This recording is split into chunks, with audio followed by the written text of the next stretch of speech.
Vamos aqui tratar agora do segundo vídeo que faz parte do esgoto sanitário, né? Eu tinha falado para vocês que nesse segundo vídeo a gente ia aprender a dimensionar, tá bom? Mas eu vou fazer o seguinte, já que não vai dar tempo para a gente fazer o dimensionamento, né? Então eu vou passar para vocês aqui, mais ou menos, quais são as principais partes, né? Do dimensionamento dos esgotos, tá? Embora o dimensionamento de esgoto ele é muito simples, porque ele só depende da tabela, entendeu? Só tabela, só tabela. Você quer, eu quero o diâmetro de um tubo de queda, vai na tabela. Eu quero o diâmetro do tubo que sai do esgoto, do ralo do chuveiro, vai na tabela, entendeu? Então assim, é tudo tabelado. O máximo que a gente usa é um cálculo de somatório. Porque, eu estou calculando um subcoletor, então eu preciso saber quem alimenta aquele subcoletor, quantas peças sanitárias, né, aparelhos sanitários alimentam aquele subcoletor. Então, o diâmetro daquele subcoletor é responsável por quem?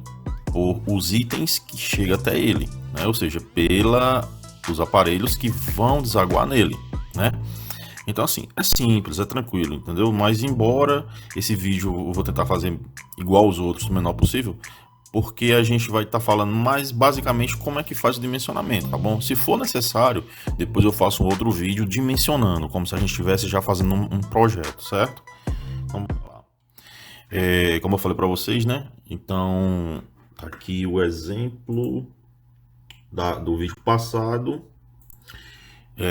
Novamente, só para vocês entenderem, tá? Aqui a gente tem um tubo que sai da pia, o que vem do ralo do chuveiro, né? Aqui a gente tem o tubo que vem do vaso sanitário. E se você observar aqui, ó, esse tubo aqui do vaso sanitário, ele é maior, evidentemente, que esses aqui. Professor, mas quer dizer que se eu quisesse ter colocado de 100 aqui, eu poderia? Sim, com certeza. Você não pode botar um tubo menor. Mas você botar um tubo de 100 aqui vai encarecer mais, né? E sem falar que também tem a questão da escavação. Então, assim, se torna desnecessário. Se o tubo que está aqui, vamos supor, que seja de 50, ele atende, então para que eu vou colocar um maior, né? É tipo assim, não tem necessidade de você colocar uma coisa maior se aquela menor, ela realmente, além de ser permitido, ela atender a sua necessidade, fica inviável, né?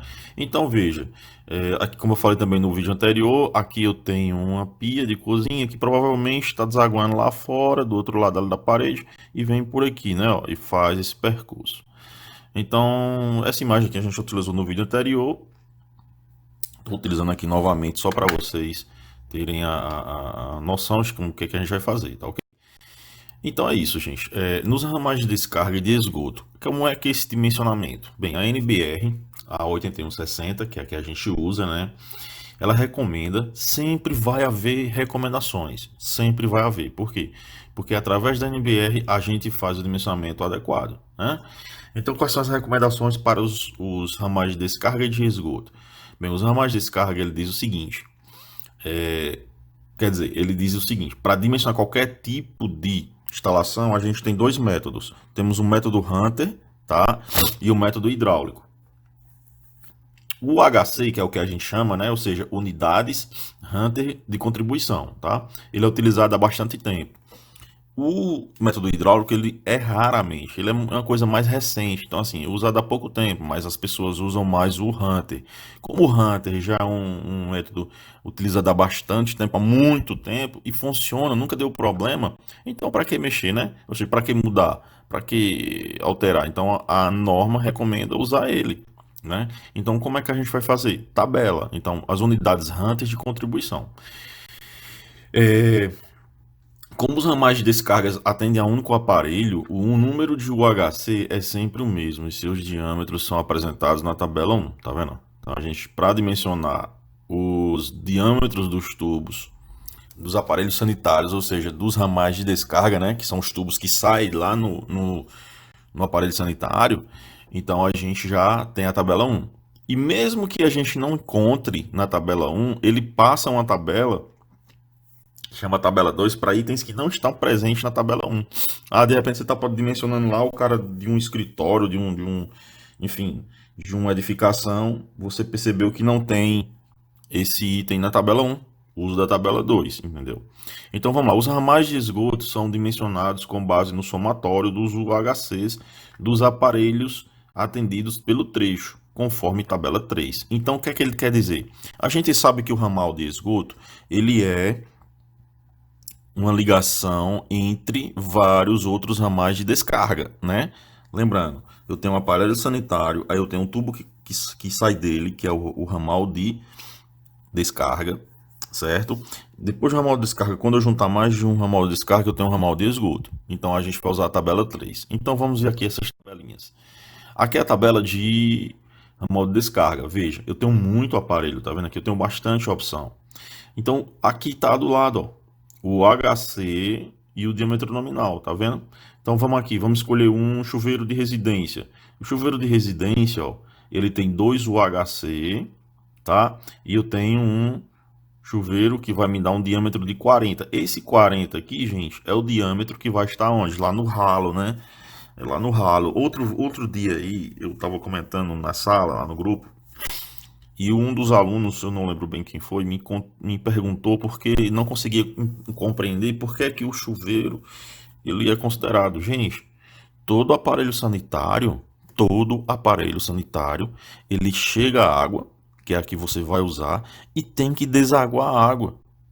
Então, independente, porque o chuveiro ele é o único que está mais afastado, mas todos eles são assim. Ele tem chega a água, por exemplo, uma pia. Você está lá lavando as mãos, a água não está chegando ali na torneira e não tem um ralinho ali pertinho. É a mesma coisa do chuveiro, só que tipo, como é que você vai tomar banho debaixo de uma pia? Não tem lógica, né? Então o chuveiro, ele tem que ser mais distante, entendeu?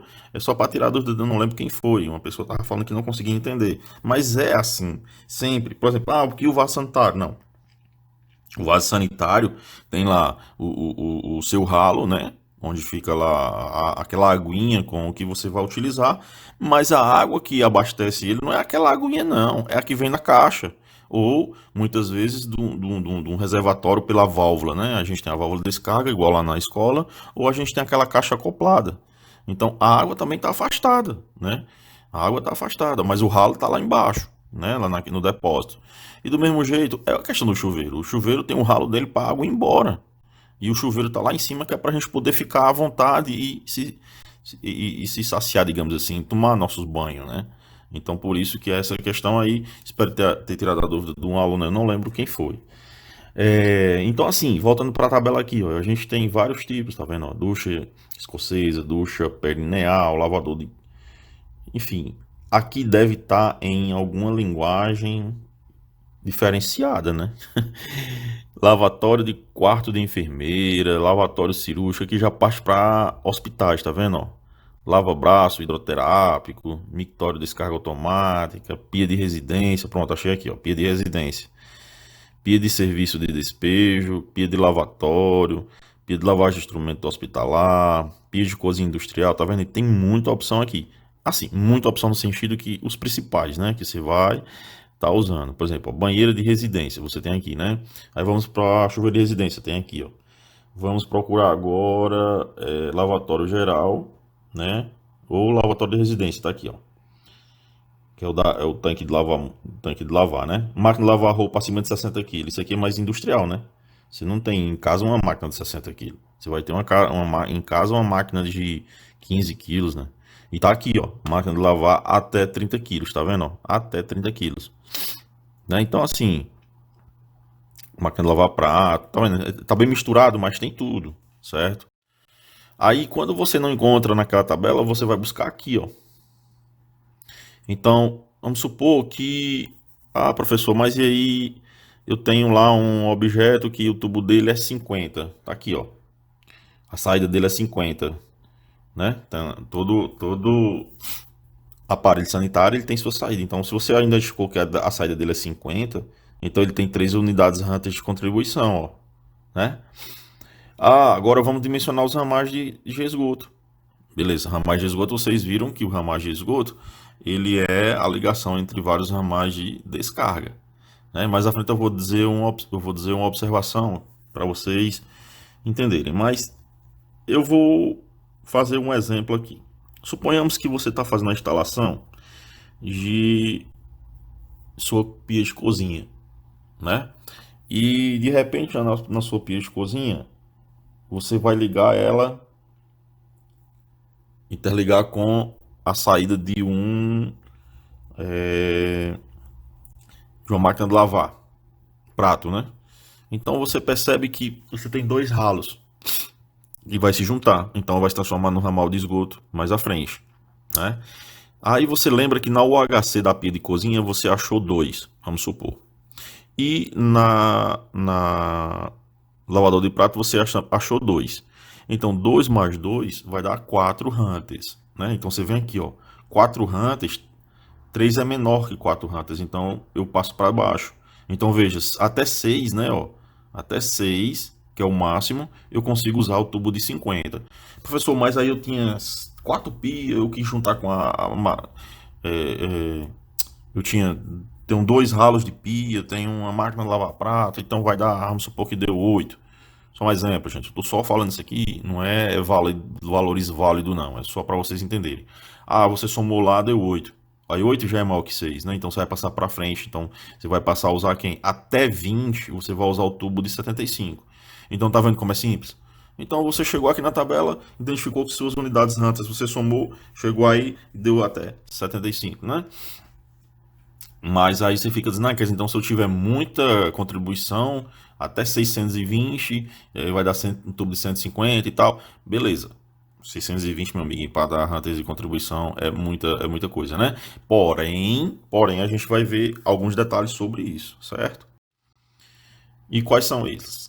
Primeiro, a declividade. A declividade mínima de 2% para tubulações com diâmetros igual ou inferior a 75, né? Então, a norma diz que você tem que usar a declividade mínima de 2%, tá? Na tubulações de 40, 50, 60 e 75. E de 1% para as tubulações com diâmetro igual ou superior a 100 milímetros, que são tubos de 100, 150 e 200. É os mais usados, né? Certo? No máximo, no pior das hipóteses, ainda se você tiver uma fábrica muito grande, com uma demanda grande de esgoto, aí você pode usar até o de 300. Mas a gente usa, geralmente é 100, 150 e 200, certo? Então as mudanças de direção, é outro detalhe, tá aqui, ó, mudanças de direção nos trechos horizontais devem ser feitas com peças com ângulo central igual ou inferior a 15 graus, certo? Então as mudanças de direção tem que ser na horizontal de 15 graus. Já a mudança de direção de horizontal para vertical ou de vertical para horizontal, né, que é vice-versa, uma para outra, independente de qual a ordem, elas podem ser executadas com peças angular central igual ou inferior a 90 graus. Essas recomendações aqui, gente, ó, lembrando bem, tá? É para os ramais de descarga e de esgoto, tá? Então, a mudança de um ramal de descarga, vamos supor que você está instalando um ramal de descarga no seu primeiro andar, você está fazendo um prédiozinho, dá um primeiro andarzinho na sua casa, aí você está saindo direto do ramal de descarga para uma caixazinha lá embaixo. Então, se você vai mudar de horizontal para vertical, o ângulo pode ser 90, né? Porque mais à frente a gente vai ver a questão dos tubos de queda, subcoletores, é outro tipo, tá? Então vamos continuar aqui. No tubo de queda, ó, acabei de falar tubo de queda, né? As recomendações da NBR, ou seja, da norma, é o que? O tubo de queda deve ser sempre instalado em um único alinhamento. Quando necessário, desvios devem ser feitos por peças, formando um ângulo central de 45 graus. Para os edifícios de dois ou mais andares, preste atenção, para edifícios de dois ou mais andares, os tubos de quedas que recebam efluentes de aparelhos sanitários, tais como pia, tanque, máquina de lavar e outros similares, né, ou seja, que gera espuma, né, eles devem ser adotados soluções a fim de evitar o retorno dessas espumas, tá, para os ambientes. Então, quais são as recomendações? A letra A, não efetuar a ligação de tubulações de esgoto de ventilação nas regiões de ocorrência de sobrepressão. Então, a gente tem nas instalações os diâmetros de ocorrência de sobrepressão. Então, eu não devo evitar instalar os tubos de ventilação lá. Já já eu mostro para vocês um esquema aqui. Eu devo efetuar o desvio de tubos de queda para a horizontal, com dispositivos que atenuem a sobrepressão, ou seja, curva de 90 graus, de raio longo ou duas curvas de 45, tá? Eu devo instalar dispositivos com a finalidade de evitar o retorno de espumas, né?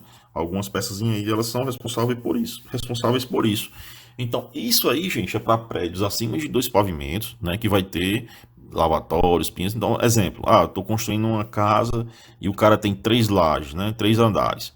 E lá no segundo andar o cara vai botar uma área de serviço. Então já se enquadra nessa norma aqui, certo? Esse item da norma, né?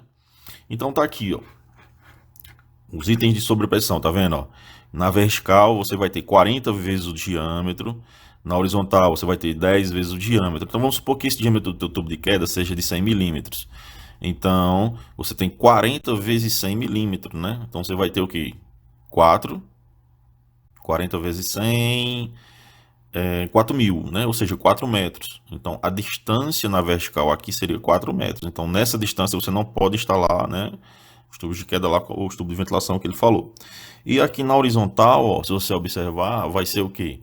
10 vezes o diâmetro, ou seja, 10 vezes 100. Né? Suponhamos que seu tubo de queda seja 100 milímetros, então ficaria 1 metro. Né? Então daqui para cá, a zona de sobrepressão seria 1 metro, certo? Então deu para entender, né? Então todos os detalhes estão aqui, ó.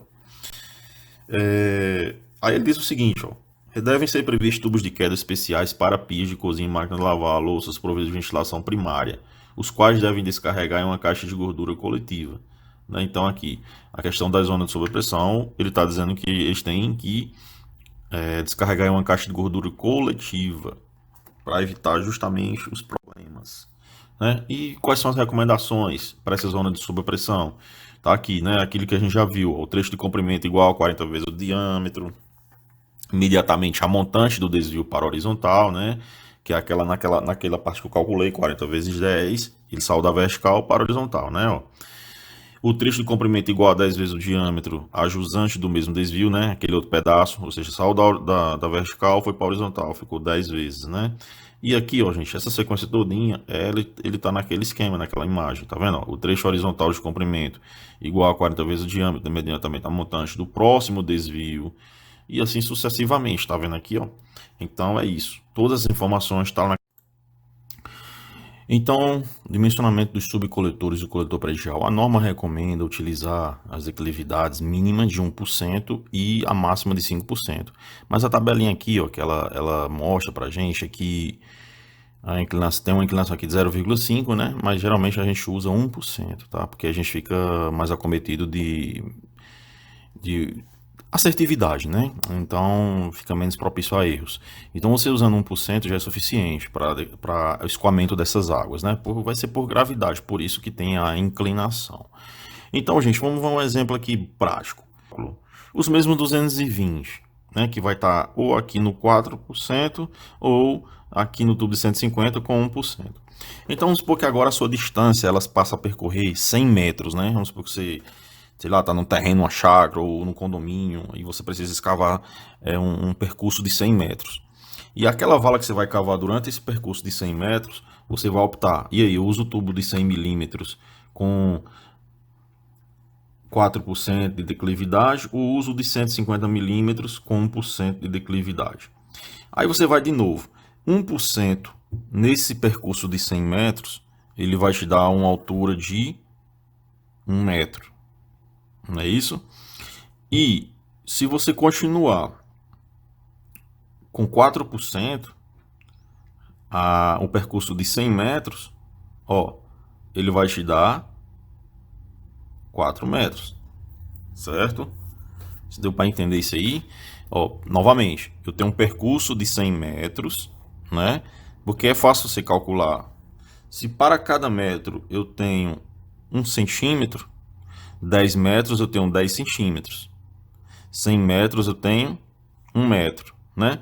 Mais 4%, ou seja, se para cada metro 4% é 4 centímetros, então 10 metros, 40 centímetros, 100 metros, 4 metros, né? É fácil de entender isso aí.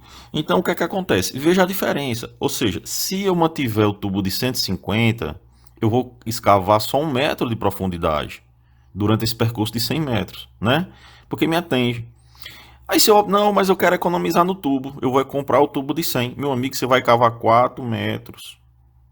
Tá vendo aqui, ó? Você vai cavar 4 metros. É muito profundo para você cavar só 1 metro. Entendeu? Então é melhor usar o quê? O de 150. Tá entendendo, gente? A viabilidade das coisas. Por isso que às vezes depende muito do terreno, do terreno não, como é que eu posso dizer? Da especificidade da obra, né? E aí, o que é que você vai usar? Porque os dois me acobertam. O importante é desaguar esse esgoto, certo? Então espero que vocês tenham entendido esse exemplo aí. Aí vamos lá, continuando. Aí quais são as recomendações que a norma diz para os subcoletores? No dimensionamento do coletor predial, dos subcoletores em prédios residenciais, deve ser considerado apenas o aparelho de maior descarga de cada banheiro para a somatória do número de unidades rantes de contribuição. Nos demais casos, deve ser considerado todos os aparelhos contribuintes para o cálculo do número de UHC. Ou seja, ela diz que onde houver banheiro, né, nos prédios aí, residenciais, evidentemente, você deve considerar apenas o que tem maior unidade Hunters, que no caso é quem? O vaso sanitário, né? Eles são 6 unidades Hunters. Então ele vai priorizar quem? O somatório do banheiro, ele vai manter somente o maior, que é o vaso, né? 6 unidades Hunters. Eu vou fazer um videozinho fazendo um dimensionamento, mesmo eu não cobrando, vou cobrar na prova só esse vídeo aqui, mas eu vou fazer um dimensionamento para ficar uma coisa mais completa para vocês. Então, continuando aqui, as variações de diâmetro, direção ou declividade de subcoletores devem ser feitos mediante o emprego do dispositivo de inspeção, né? Então, assim, quando houver a variação de diâmetro ou de direção, né? Vou mudar de direção, eu estou indo aqui no sentido, enfim, eu estou no sentido da rua da casa, um exemplo. Ah, mas eu preciso fazer um desvio, né? Eu preciso mudar de direção, eu preciso ir agora virar para a esquerda ou virar para a direita, ou a declividade, né? Esses subcoletores a gente está falando, tá? Então, eu devo fazer o quê? Dispositivos de inspeção, tá? E esses dispositivos de inspeção, eles podem ser de dois tipos. Eles podem ser de um tipo na própria conexão, tá? Ou pode ser você construir caixas de alvenaria, como a gente vê na escola, como a gente vê em vários lugares. Mas por quê? Qual a diferença? A diferença é que nas caixas de alvenaria, tá até aqui nesse parágrafo aqui embaixo, ó, quando as tubulações forem aparentes, interligadas de ramais de descargas, ramais de esgoto, os subcoletores devem ser feitos através de junções a 45 graus com dispositivo de inspeção. Então, tá vendo? Então, a gente tem que aplicar os dispositivos de inspeções que é nessas junções. Ela já é uma peça que já vem com esse dispositivo, certo? Nos trechos que a tubulação for enterrada, a gente vai fazer caixa de inspeção, ou seja, posto de visita, né? Ou posto de visita, desculpa. A gente tem essas duas opções.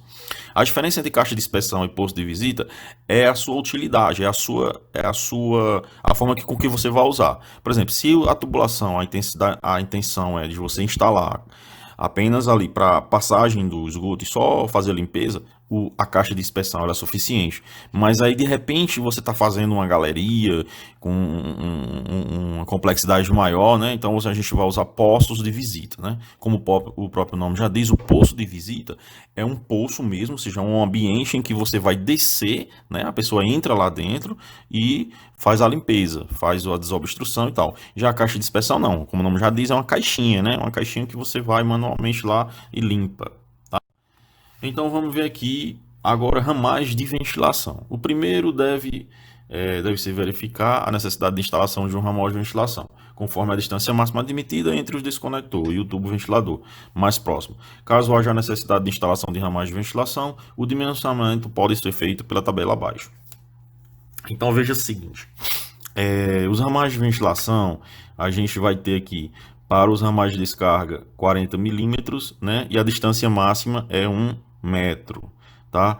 Para os ramais de descarga que o tubo é 50 milímetros, a distância máxima é 1,20 metro e assim sucessivamente, tá? Essa distância é do desconector, né? Ou seja, de onde tem a distância até o tubo da tubulação.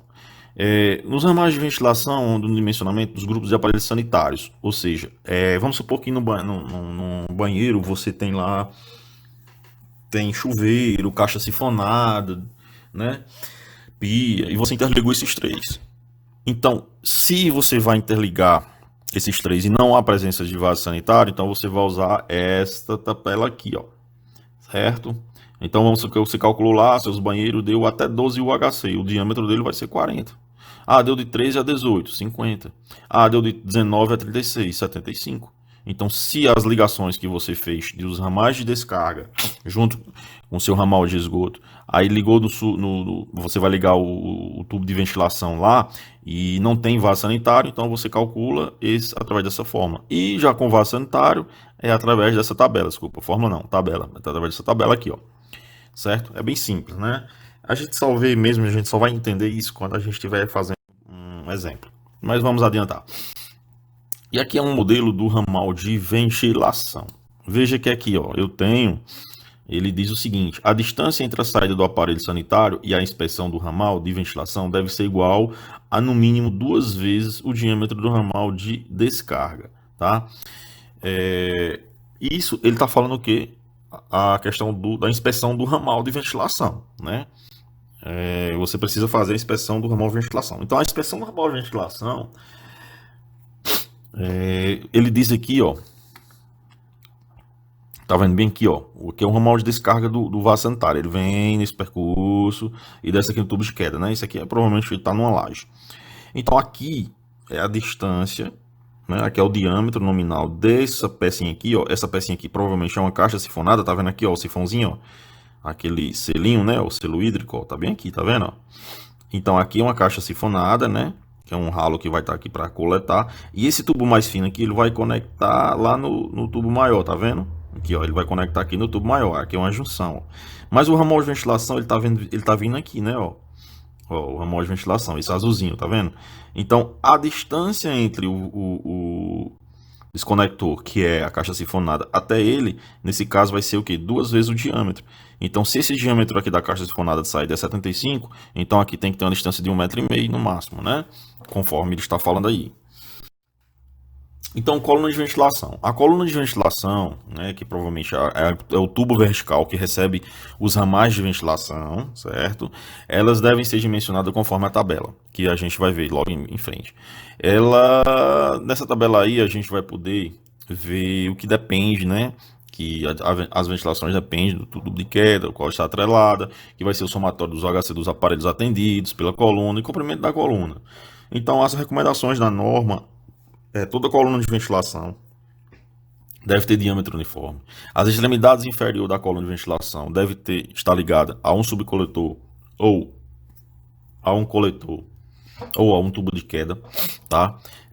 Em ponto situado abaixo da ligação do primeiro ramal de esgoto ou de descarga, ou este ramal de esgoto ou de descarga.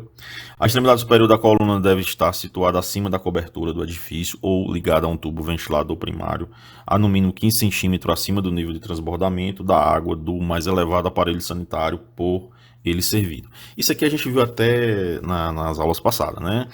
Que na coluna de ventilação a gente não pode deixar o ventilador primário, né? O tubo de ventilador primário ele tem que passar 15 centímetros para que não haja transbordamento, né? E ele não tenha problema. Ou seja, o tubo não possa ser obstruído no ventilador, né? A função dele a gente já viu na teoria, que é melhorar o sistema do esgoto, para que não haja problemas, fechos hídricos, enfim, várias outras coisas. E aqui está a tabelinha para dimensionar a coluna de ventilação. Veja, aqui é para coluna de ventilação, gente. O ramal de ventilação a gente já viu naquelas tabelinhas lá, né? Com ou sem vaso sanitário. Aqui é da coluna. Então vamos supor que você está calculando lá e tem um diâmetro do tubo de ventilador, desculpa, do tubo de ventilação de 40 milímetros. Certo? Aí, qual é o comprimento máximo permitido? Se você continuar lá com 40 milímetros nas colunas, ele é 46 metros. Né? Então, veja, é um dimensionamento bem básico, bem rápido, bem simples. Né? Então, depende muito. Ah, professor, mas a minha edificação lá ela tem 300 metros. Né? São 100 lajes. Eu exagerei, né? Vamos botar aí 10 lajes, um prédiozinho pequeno aí de 10 andares. Então ele vai dar aproximadamente aí, sei lá, uma faixa de 40 metros no máximo, né, de altura. E 40 metros, ó, veja que o tubo de 40 ainda é suficiente, né, ó. Ele atende perfeitamente, né, para o diâmetro de 40. Agora, se você quiser aumentar o diâmetro, né, o diâmetro aí vamos ver de 100. Agora também depende da quantidade de hunters, né? Tá aqui, ó, quantidades hunters, ele vai influenciar também, né? Gente, eu falando assim na tabela a gente não vai entender. É melhor eu fazer o dimensionamento. Embora eu não vou cobrar isso na prova, mas eu vou fazer o dimensionamento e vocês vão ver como é bem simples. Então aqui, tubo ventilador primário. O tubo ventilador primário, ele é aquele que a gente falou, né, em outras aulas, que é para evitar vários problemas nas instalações. Então aqui, ó, consiste pura e simplesmente no prolongamento do tubo de queda, a partir da mais elevada seção de ramagem de descarga de esgoto, além da cobertura. Tem, portanto, o mesmo diâmetro do tubo de queda correspondente. A extremidade aberta do tubo ventilador primário ou da coluna de ventilação deve estar situada acima da coberta do edifício, tá? A distância mínima que impossibilita o encaminhamento às mesmas das águas da chuva, proveniente do telhado ou da laje permeabilizada. Então o tubo ele tem que passar acima da coberta, né? A extremidade aberta de um tubo ventilador primário da coluna de ventilação, exemplo, o que é que não pode ter? Não deve estar situada a menos de 4 metros de qualquer janela, tá? A porta ou vão de ventilação, salvo elevada pelo menos 1 metro nas vergas com os respectivos vãos. Devem situar-se a altura mínima igual a 2 metros acima da cobertura, né? No caso de laje utilizada para outros fins, além de cobertura, caso contrário, essa seja a altura, ou seja, ele está querendo dizer que você tem uma cobertura, você está usando uma laje para uso seu, né? Não, vamos supor que a cobertura lá não é só o telhado, não. É um uso que você vai lá e anda. Então você tem no mínimo 2 metros de altura, né? Para não ter problemas. E se caso for só laje normal, 30 centímetros é suficiente. Deve ser devidamente protegido nos trechos aparentes contra choques ou acidentes que possam danificá-las, né? Provavelmente a gente tem que proteger. Deve ser proveniente de terminal tipo chaminé, ter ou outro dispositivo que impeça a entrada das águas pluviais, tá? Diretamente ao tubo de ventilação. Então é só uma proteçãozinha que você vai colocar lá na saída, né? E quando for conveniente, o prolongamento de cada tubo ventilador primário, este tem que ficar acima da cobertura, podendo ser usado um barrilete de ventilação. Aí agora vamos falar das caixas sifonadas. As caixas sifonadas, elas podem ser fabricadas de tanto PVC, né, como também de alvenaria, tá? Então vamos para o detalhamento delas e qual a diferença entre elas. As pré-fabricadas, elas podem ter 1, 3, 5 e 7 entradas, tá? De acordo com a NBR 8160, e deve ter as seguintes características. Se o diâmetro nominal dela for 100 milímetros, elas devem receber efluentes de até 6 UHC, para 125 até 10 e para 150 até 15, tá? Já as caixas sifonadas especiais devem ter as seguintes características mínimas. Fecho hídrico com altura de 20 centímetros. Quando cilíndricas devem ter diâmetro interno de 30 centímetros, devem ser fechadas hermeticamente com tampa fácil removível, deve ter orifício de saída com diâmetro de 75 e o dimensionamento do seu ramal de esgoto deve ser efetuado pela tabela 2. Então aqui a gente tem a caixa sifonada, né? Como a gente já viu em outras situações, aqui tá bem vistoso, ó, 1, 2, 3, 4, 5, 6, 7. Eu tenho 7 entradas nessa aqui, né? E uma saída. Eu vejo que as entradas aqui provavelmente é 50 e a saída 75, né? O dimensionamento dos componentes da caixa de gordura. Para a carleta de apenas uma cozinha, pode ser usada a caixa de gordura pequena ou caixa de gordura simples. Para a coleta de 2 cozinhas, pode ser usada a caixa de gordura simples ou caixa de gordura dupla. Para a coleta de 3 até 12, ó, 3 até 12, tá? Cozinhas, a gente pode usar caixa de gordura dupla. Para a coleta de mais de 12 cozinhas, né? Eu tenho mais de 12 cozinhas, ou ainda para cozinhas de restaurantes, que é uma demanda grande, né? Escolas, hospitais, quartéis, etc. Ou seja, lugares que têm movimentações enormes, ou seja, que fazem refeições para muita gente, né? Deve ser prevista caixa de gorduras especiais. Então vamos analisar cada uma delas. Olha só, a caixa de gordura pequena, ela é 30 centímetros de altura, 30 centímetros de diâmetro, 20 centímetros de altura do séptico, né? E a capacidade é 18 litros. Essa aqui é a pequena, né? A caixa de gordura pequena. E ela é cilíndrica, tá? O diâmetro nominal de saída dela é 75. Aí já a caixa de gordura cilíndrica simples, todas elas são cilíndricas. A simples, ela é 40 centímetros de diâmetro, 20 centímetros de altura do séptico e a capacidade dela é 31 litros. Tá? O diâmetro também é 75. E já a caixa de gordura dupla, ela tem um diâmetro interno de 60 centímetros, né? A parte submersa do séptico é 35 centímetros, O diâmetro interno dela é 60 centímetros. A capacidade de retenção dela é 120 litros, né? Consegue a capacidade reter lá 120 litros de água, né? Ou seja, de esgoto. E o diâmetro da tubulação de saída dela é 100 milímetros. Aqui está um modelinho, né, da caixa de gordura. Tá? Aqui são as suas dimensões, altura, tal. Então veja isso aqui, ó, tem 3 entradas, né? Aqui tem uma saída aqui, ó. Ok? E agora vamos para as caixas de gorduras especiais. A caixa de gorduras especiais, de forma prismática, ela tem que obedecer à seguinte regra. A distância mínima entre o septo e a saída é 0,20 centímetros. O volume de câmara de retenção, ou seja, o quanto é que ela vai suportar de água, já que ela é especial, né?